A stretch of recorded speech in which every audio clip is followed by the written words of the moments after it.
It was a cold, foggy night, the kind where the mist clings to everything and makes the world feel smaller, stranger. I was working as an Uber driver, and nights like these were always dead quiet. Most people stayed home, avoiding the slick roads and eerie haze.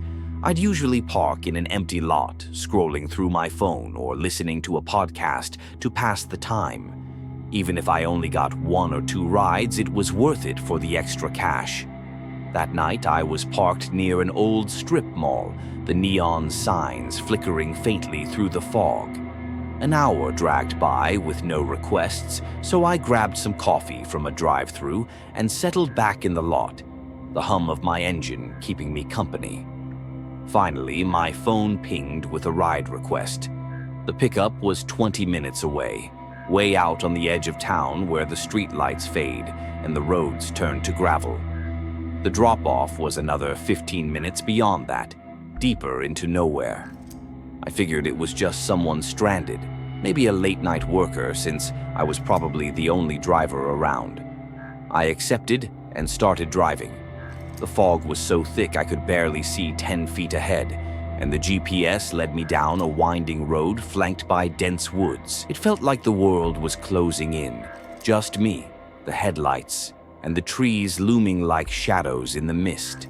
After what felt like forever, I reached the pickup spot. A lonely intersection with nothing but a rusted stop sign and endless trees. No houses, no cars, no people. I checked the app to confirm I was in the right place and texted the rider to see where they were. No response. I scanned the darkness, my high beams cutting through the fog, but there was nothing. Just as I was about to cancel, I caught a glimpse in my rearview mirror. A figure walking up behind my car. My heart skipped. They hadn't been there a second ago.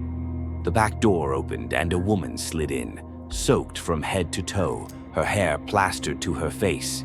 She looked rattled, her eyes wide and unblinking. "You the Uber?" I asked, trying to sound calm. She just nodded, muttering my name to confirm the ride. I started driving, following the GPS toward the drop-off.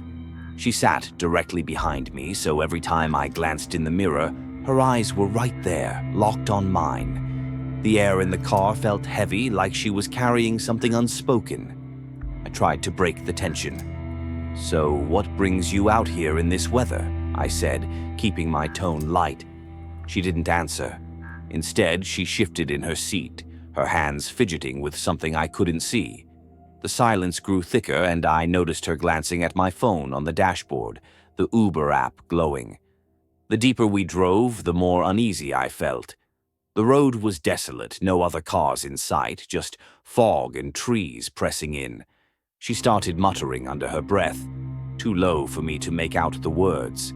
I caught her staring at me in the mirror again, her expression cold, almost calculating.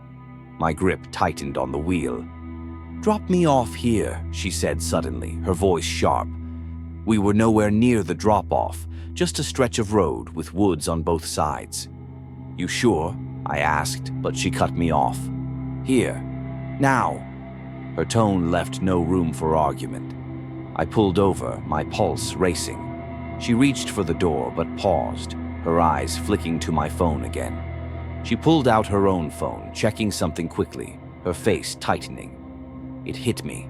She knew the app had her info, her name, her ride history. Whatever she was planning, she realized it could be traced back to her. Trying to defuse things, I said, "Hey, I'll cancel the ride on my end, no charge, don't worry." She stared at me, her gaze piercing, then got out without a word.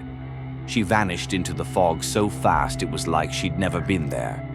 I didn't wait. I hit the gas and got out of there, my heart pounding. The next day, I reported the encounter to the police just in case. A week later, I got a call that made my blood run cold.